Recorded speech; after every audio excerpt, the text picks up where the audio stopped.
Daith da, Ewi Nakan. Welcome to podcast number 90. As predicted, this week's been manic, but I can see the light at the end of the tunnel. I have got a Manic Monday coming up, which could be a song actually. But then after that, for the next 10 days, things are looking a little bit quieter. I might even have a couple of days off. But as I did predict, I am had a chance to do an interview. I don't know if I'll get a chance next week. So definitely this podcast and maybe next week's is going back to the original format where me talking about all different things. And then hopefully the following week, I should hopefully be able to do an interview. I say things are looking a little bit quieter at the minute. So I'll just go back over the last week or two. As you know, last weekend was the bank holiday, which I did work pretty much all the way through. Saturday, Sunday and Monday, till late actually. Apart from I had 2 half days because maybe I had a couple of football matches. And 'tis getting at the end of the season. 'Tis later than normal because they had so many games that was called off with waterlogged pitches and everything. But on Saturday, we went to a Luggan and it was the County Cup final against Coldrose. We knew 'twould be a tough game because Coldrose is up near the top of the league, same as Wadebridge, Maben's team. And unfortunately, we lost. We was drawing and then we lost in extra time, which was got and lost 2-1. So the girls was obviously disappointed with that. But then we was back home. And then the next day, we had a league game against St Agnes, which Wadebridge won. And basically, they had to win that match and their last match of the season, which was on Tuesday at Elston. And as long as they won they two and not draw or lose, they won the league. So Tuesday evening, we went down to Elston and they won. They was on fire that night. Fantastic. So although they didn't win the cup, they won the league. So congratulations to all the Wadebridge Wolves. Proper job. I don't know, I expect a lot of you would have seen the BBC Country File programme on over the weekend, which was on the Camel Trail here in Wadebridge. Well, it goes from Padstow through Wadebridge all the way to Bodmin, right up to St Breward. And it was a lovely programme, actually. And it was brilliant to see our mate, Sam Lindo there from Camel Valley Vineyard. And also Kelly, Nigel's daughter, talking about the bike hire business. But it was fantastic. If you haven't seen it, you want to watch it. There's some lovely pictures there and filming of the Camel Estuary and the Camel Trail. I think the only disappointing thing was they was pronouncing the words wrong. Like, instead of saying Treraven, they were saying Treraven. And Prideaux Place, I think he pronounced Prideaux a bit wrong there a couple of times. But my great-grandparents, they used to live just down the road a bit from Treraven. And, when he kept saying Treraven, I thought, oh, hang, where's he talking about here? But apart from that, no, it was a really good programme. And before I forget, I must thank me dear mate Phil again. He come up trumps again, dear of him. He was down Druth the other day, down Redruth. And he texted me, he said, look what I found in this shop. Do you want to buy it? And it was a box that they used to use in we used to call it the egg depot, but the egg packing company in Glen Road, where they pack all the eggs in. Lovely wooden box. He'd been restored, treated for woodworm and everything. I said, oh, yes, please. So he got me this box and brought it home. I did put a photo on my Facebook page and lovely box. I did show Mother and she was just telling me how many eggs they used to be able to fit in. And I'll talk to her again. I'll get her on here actually, because the Egg Depot, it was a big employer a long time ago, big employer. And it was quite interesting saying the different jobs she did. And she got a bit of trouble with her eyes now. And she puts that down a bit to when they had to go in a dark room with just one light and you'd be shining the light up through the egg just to see if there's any cracks, airline cracks in that, I think she said. But, quite interesting. And I put it on and there's lots of people that used to work down the Egg Depot that are still around. So I'll get Mother on again and talk about that.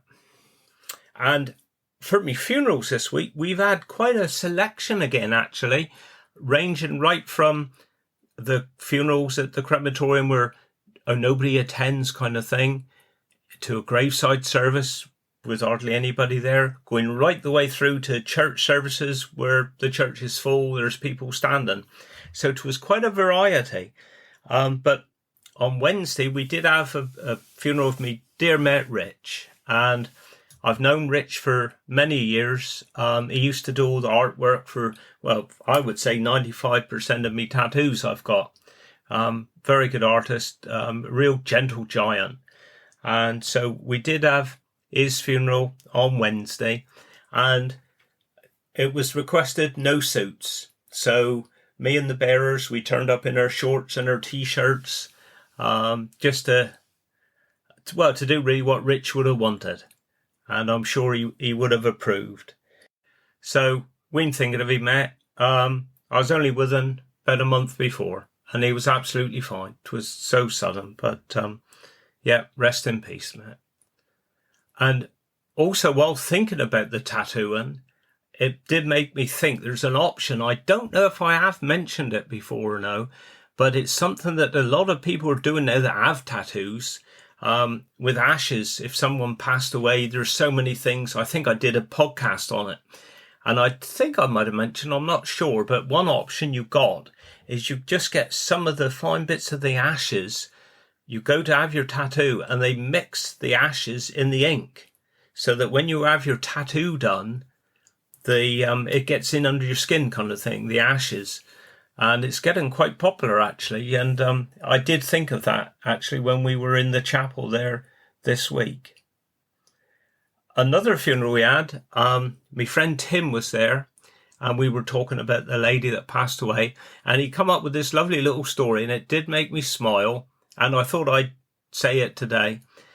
He said the lady, she gave me, he said, years ago, a lovely fridge magnet. And he said, I've still got it on my fridge now. And it said on there, the caption on there was, I drink alcohol to make people more interesting, which I thought was brilliant. It did make me smile. And another funeral which sticks in the mind from this week was at Glyn Valley Crematorium. And we finished the service with a poem about signs that people, if they've gone, they're still around us. And it was made me think a bit, really, because one of the poems at the beginning of the service was comparing life to being on a train journey.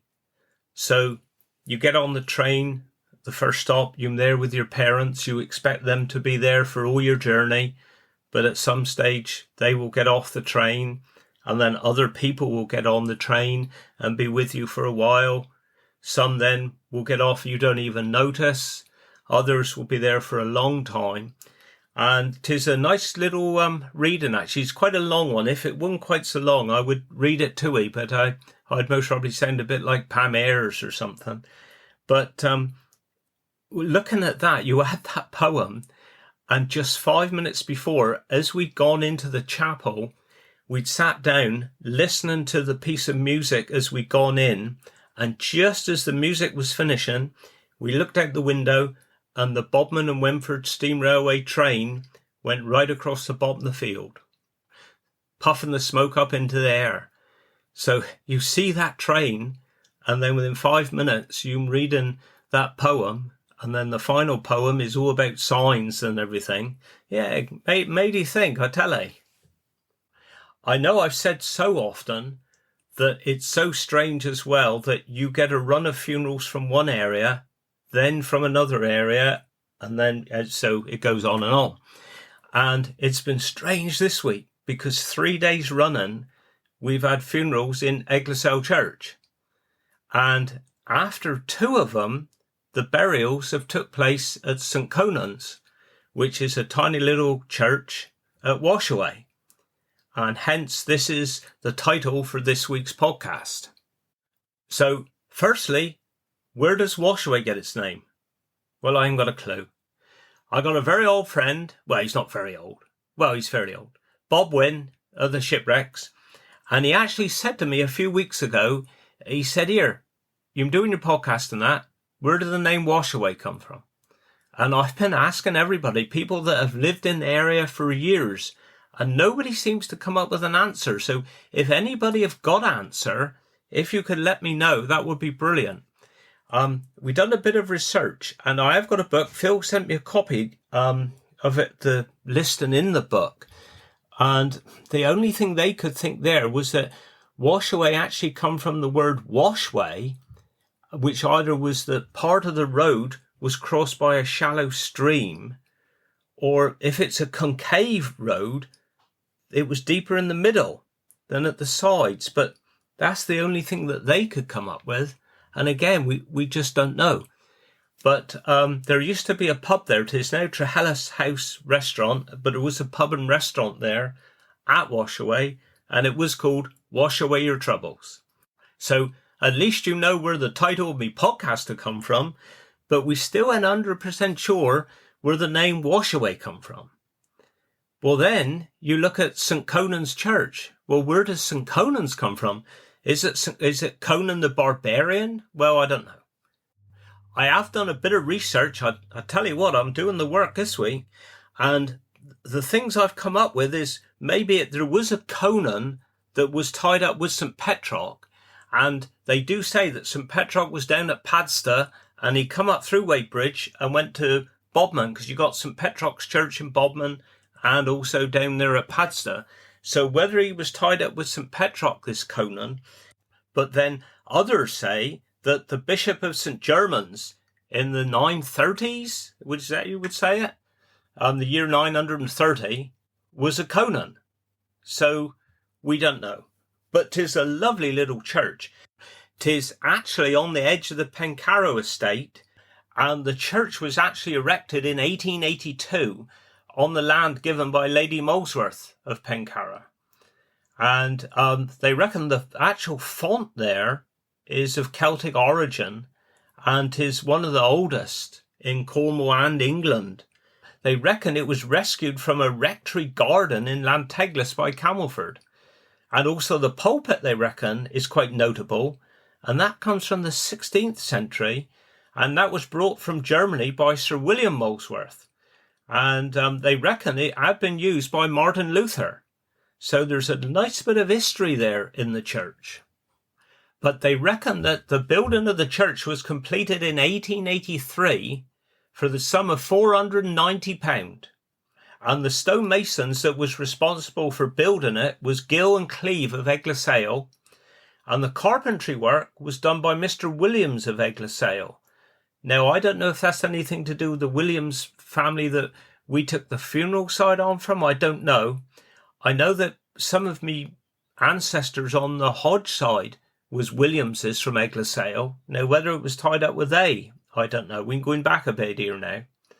But like I say, 'tis a beautiful little church. If you're travelling from Bodmin to Wadebridge, you go by, you most probably miss it. If you didn't know you was looking for it there, I tell you what, you don't realise until you have a funeral there how busy a road it is. And if you stood up there on the roadside, crikey, they ain't going past you like Michael Schumacher. They're tanking on past you. And I say normally we would have perhaps a funeral there once every 18 months, 2 years. So you don't go there that often. And we've had 2 burials there this week. And believe it or not, we got another one next week, which I will talk about next week because it is another dear old friend of ours.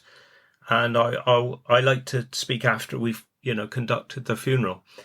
But 'tis a nightmare of a church to work in because 'tis so tiny. I don't know, perhaps you could get 30 people in at the most. The doorway is quite narrow. So unless there's a very small coffin, obviously we carry it on the pole so you're skewing as you go in.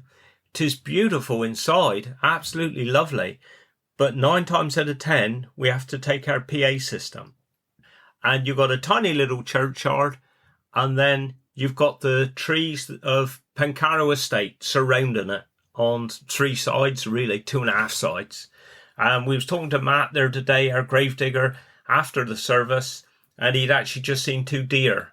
'Tis beautiful setting, beautiful. I was going to say 'tis well worth a visit, but 'tis locked. I think if you get hold of the vicar or church wardens, they'll quite happy meet you there, and you can have a little look around inside. But the church, like a lot of churches these days that are out in the sticks, I say, they are locked. But there we go.